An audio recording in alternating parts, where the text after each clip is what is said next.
में मैं जो भी वोकैबुलरी वर्ड आपको बताने वाली हूँ, मैं गारंटी के साथ कह सकती हूँ आप कभी नहीं भूलोगे इस वीडियो को। अगर आप पूरा देख लेते हो तो जितने भी वर्ड्स मैं इस वीडियो में बताऊंगी, एक गारंटी है मेरी कि आप उनका मीनिंग, मतलब आप you will not forget through out your life. आप पूरी ज़िंदगी नहीं भूलने वाले कि इन वर्ड्स का क्या मतलब था। और वोकैबुलरी लर्न करने का सही तरीका ही यही है कि आप इस तरह से लर्न करो कि आप कभी उसको भूलो ना। बिकॉज मेन प्रॉब्लम में यही आती है, राइटिंग में आपको वोकैबुलरी की बहुत ज़रूरत है, लेकिन आप उनके मीनिंग्स आपको वोकैबुलरी लर्न नहीं होती तो सिंपली वर्ब आपको लिखनी पड़ती है, जिसका इतना इम्पैक्ट क्रिएट नहीं होता। तो वोकैबुलरी हम सीखेंगे लेकिन इस तरीके से कि हमें ज़्यादा मेहनत ना करनी पड़े और हमें कभी भूले भी ना उस वर्ड को। तो देखते हैं कैसे हम इस वोकैबुलरी को लर्न कर पाते हैं हमेशा हमेशा के लिए, सिर्फ चुटकियों में। Caveat, caveat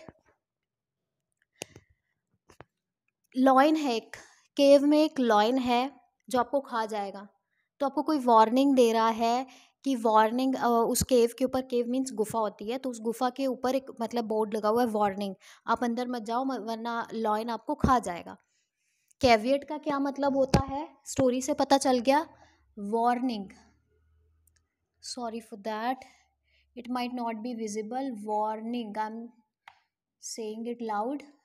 Warning means caveat. Okay, caveat, caveat warning के लिए आप यूज़ कर सकते हो सिनोनिम, नाउन है ये, फेसाइल। अब फेसाइल आपको बहुत हेल्प करेगा राइटिंग टास्क 2 में। ईजी वर्ड आप यूज़ करते हो, ईजी, कि ये चीज़ बहुत ईजी है। Like technology has made our task facile, we can conduct the task in a facile manner. एक याद रखना चीज़ कि ईजीली के लिए नहीं है फेसाइल, ईजी के लिए फेसाइल है, तो वो चीज़ उसी तरह से रिप्लेस किया करो। अगर ईजीली लिखना है तो आप इन अ फेसाइल मैनर ऐसे लिखोगे। ईजीली मतलब ईजी तरीके से, और फेसाइल को फिर फेसाइली तो नहीं बनता, तो आप लोगे इन अ फेसाइल मैनर। तो with technology we can do the task in a easy way, in a easy way की जगह इन a facile manner, in a फेसाइल वे। अब इसको लर्न कैसे करेंगे चुटकियों में, तो आप देखो फेस से बन रहा है फेसाइल। मेरे लिए प्रॉब्लम फेस करना इजी है, या मुझे सारी प्रॉब्लम्स इजी लगती है, मैं उन्हें फेस कर सकती हूँ। हम फेस तभी कर सकते हैं चीज़ को जब हमें इजी लगता है थोड़ा बहुत, तभी हम फेस कर सकते हैं। ठीक है, फेस कर सकते हैं।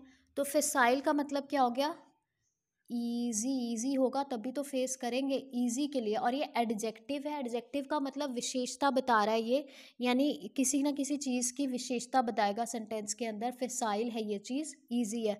तो ये चीज़ जानना ज़रूरत है कि ये नाउन है या एडजेक्टिव है। नाउन मतलब ये वो चीज़ खुद है, और एडजेक्टिव चीज़ की विशेषता बता रहा है उस चीज़ की। ठीक है, तो ये वही अगेन ना, यूज़ ऑफ वोकैबुलरी आप कैसे करते हो, यूज़ तो नहीं कहीं गलत कर रहे, उसको भी देखना पड़ता है, तभी आपके पूरे लेक्सिकल रिसोर्स में आपको बैंड मिलते हैं राइटिंग टास्क 2 में। ऑब्सिक्यूअस, ऑब्सिक्यूअस देखने में तो बहुत भारी भरकम वर्ड लग रहा है, लेकिन अगेन इसको भी हम चुटकियों में ही लर्न करेंगे। अब सीक्वेंस से बन रहा है सीक्वेंस। जब कोई चीज़ सीक्वेंस में होती है तो वो क्या होती है, वो फॉलो, एक चीज़ दूसरे को फॉलो कर रही होती है, एक चीज़ दूसरे को, दूसरी तीसरे को फॉलो कर रही होती है। जैसे चींटियाँ चल चल रही हैं तो वो एक लाइन बन रही है, एक दूसरे को चींटियाँ फॉलो करती हुई जा रही हैं, वो सीक्वेंस में है। तो अब फॉलो से ये बन गया सीक्वेंस। और ऑब्सिक्यूअस का मतलब होता है, ये हम एडजेक्टिव यानी विशेषण उस पर्सन के लिए यूज करते हैं जो पर्सन फॉलो करता है, जो पर्सन ओबीडियंट है, बहुत अच्छे से, बहुत हाई डिग्री तक फॉलो करता है किसी चीज़ को। तो अब यहाँ पर अब इसको यूज़ कैसे करेंगे ये भी बताना ज़रूरी है राइटिंग टास्क 2 में। आप ये कह सकते हो कि ऑब्सिक्यूअस होना चाहिए पब्लिक को, public must be, should be obsequious. किसको लेकर हमें ओबीडियंट होना चाहिए, जो गवर्नमेंट के रूल्स एंड रेगुलेशंस है उसको लेकर हमें ऑब्सिक्यूअस हो जाना चाहिए। ऑब्सिक्यूअस मतलब फॉलो करना चाहिए उसको। तो यहाँ पर वी शुड ऑब्सिक्यूअस नहीं है, अब प्लीज वर्ब और उसमें फ़र्क समझो। वी शुड ऑब्सिक्यूअस नहीं, वी शुड बी ऑब्सिक्यूअस, हमें ऑब्सिक्यूअस हो जाना चाहिए। शुड ऑब्सिक्यूअस नहीं, शुड के बाद डायरेक्टली क्या लगती है, वर्ब लगती है, लेकिन ये वर्ब नहीं है, ये एडजेक्टिव है, तो बीच में बी लगाया मैंने कि we should be obsequious, public should be obsequious. क्योंकि अब यहाँ पर साथ साथ मैं ये भी बता रही हूँ कि एडजेक्टिव का यूज़ कैसे करते हैं, मतलब। और अगर आप कोई वोकैबुलरी सीख रहे हो, ऑब्वियसली राइट यूज़ बहुत इंपॉर्टेंट है। ऑब्सिक्यूअस एडजेक्टिव है, विशेषण है, हमें कैसा हो जाना चाहिए, वी शुड बी ऑब्सिक्यूअस।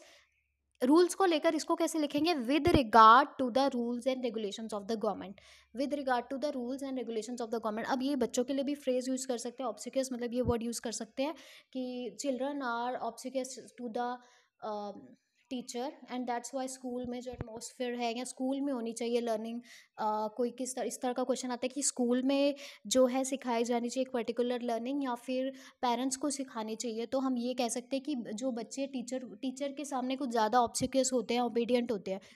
ओबीडियंट का सिनोनिम भी मान सकते हो, लेकिन जो मैंने लर्निंग टेक्निक बताई सीक्वेंस फॉलो करती है, तो फॉलो वर्ड से आप इसको ले सकते हो। ऑब्सिक्यस मतलब वो पर्सन जो फॉलो करता है। अब ये भी इजी है, प्रीन और प्रिम्प। प्रीन को लर्न करना है क्वीन से। क्वीन क्या करती है, क्वीन को अच्छा लगता है तैयार होना, अपने आप को सजाना। सिंपल इसका मीनिंग यही है, करना कुछ चीज़। अब ये वर्ब है, वर्ब को बहुत सिंपल तरीके से हम यूज़ करते हैं टू। ये मीनिंग देने के लिए जब भी मैं टू लिखती हूँ इट मीन्स ये वर्ब का मीनिंग दे रही हूँ, इसीलिए मैंने टू लिखा है। अदरवाइज टू को आपने यूज़ नहीं करना जब आप इस वर्ड को यूज़ करोगे। प्रीन का मतलब है to beautify oneself, to adorn oneself. Adorn का मतलब होता है डेकोरेट करना। मतलब इसका आप नॉर्मली हिंदी में भी मीनिंग सीख सकते हो कि अपने आप को सजाना, अपने आप को जैसे मिरर में देख के लाइक अपनी केयर करना, देखना कि मैं कैसी लग रही हूँ, अच्छी लग रही हूँ या नहीं। तो preen, youngsters nowadays spend a lot of time preening themselves. अब ये वर्ब है क्योंकि, तो इसका एक जैसे मैं आपको क्ल्यू दे सकती हूँ कि इसको कैसे यूज़ करना है। इसके साथ आप ING भी लगा सकते हो क्योंकि ये वर्ब है, इसके साथ आप ED भी लगा सकते हो, इसकी फॉर्म चेंज कर सकते हो, प्रीन्ड। अब प्रिम्प का भी सेम मीनिंग है, तो ये याद रहेगा, प्रिम्प प्रीन एक ही बात है। Primmed themselves, primping themselves. तो youngsters normally spend a lot of time in preening themselves and forget the important chores like studies and all that. तो वो फॉरगेट करते हैं because they spend a lot of time preening themselves और primping themselves. SQ का मतलब क्या होता है, पहले अगेन टेक्निक देख लेते हैं। एसक्यू में ये क्या आ रहा है, शिव शिव। तो हमें किसी को भगाना होता है तो हम क्या कहते हैं, शिव शिव शिव शिव। कोई बर्ड एनिमल है, शिव, तो ये वहाँ से है। और इसका मीनिंग भी यही है, अवॉइड करना। तो अवॉइड तो बहुत ज़्यादा यूज़ होने वाला राइटिंग टास्क 2 में कि we must eschew bad habits.